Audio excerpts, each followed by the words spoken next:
कहानी सड़क पर कितने मोड़। फ्रांस के शहंशाह और बादशाह अकबर गहरे मित्र थे। अक्सर पत्र लिखकर वे एक दूसरे का हालचाल पूछा करते थे। पत्र में वे आमोद प्रमोद की बातें, लतीफ़े और पहेलियां भी लिखते थे। पहेलियों का उत्तर सही मिलने पर वे एक दूसरे को उपहार भी भेजा करते थे।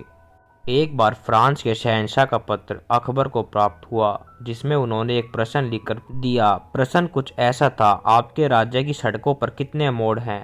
प्रश्न पढ़कर अकबर सोच में पड़ गए। उनका साम्राज्य दूर दूर तक फैला हुआ था। इतने विस्तृत साम्राज्य में सड़कों की संख्या भी अत्यधिक थी। ऐसे में सभी सड़कों के मोड़ों की गणना कर पाना एक नामुमकिन कार्य था। लेकिन अकबर फ्रांस के शहंशाह के सामने शर्मिंदा नहीं होना चाहते थे। उन्हें किसी भी सूरत में इस प्रश्न का उत्तर देना ही था।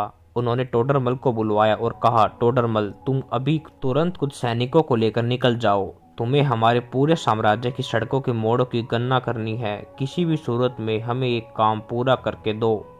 टोडरमल कुछ सैनिकों को लेकर तुरंत निकल गया, लेकिन कई दिन बीत जाने के बाद भी नहीं लौटा। इधर अकबर को चिंता सताने लगी कि ये कार्य टोडरमल कर पाएगा भी या नहीं।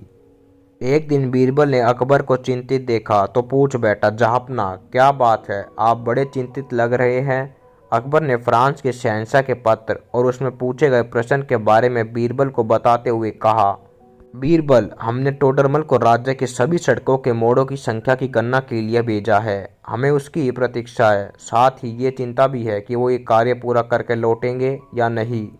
फ्रांस के शहंशाह के पूछे गए प्रश्न को जानकर बीरबल मुस्कुरा उठा और बोला, जहाँपना, इस आसान से प्रश्न के लिए आपको टोडरमल को कहीं भी भेजने की आवश्यकता नहीं थी। मैं तो यहीं खड़े खड़े ये बता सकता हूँ कि आपके राज्य की सड़कों पर कितने मोड़ हैं। यहाँ तक कि मैं तो ये भी बता सकता हूँ कि पूरी दुनिया की सड़कों में कितने मोड़ हैं।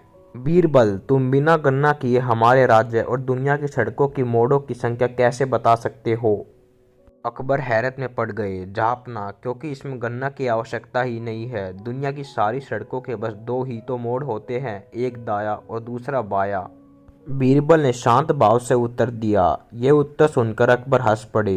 अरे, हमने तो सोचा ही नहीं और टोडरमल को सड़कों के मोड़ों पर गणना के लिए भेज दिया। बीरबल, तुम वाकई अक्लमंद हो। अकबर ने बीरबल को इनाम में सोने का हार दिया और फ्रांस के शहंशाह के प्रश्न का उत्तर उन्हें भिजवा दिया। दोस्तों, अकबर बीरबल की यह कहानी अच्छी लगी हो तो लाइक और सब्सक्राइब जरूर करें। धन्यवाद।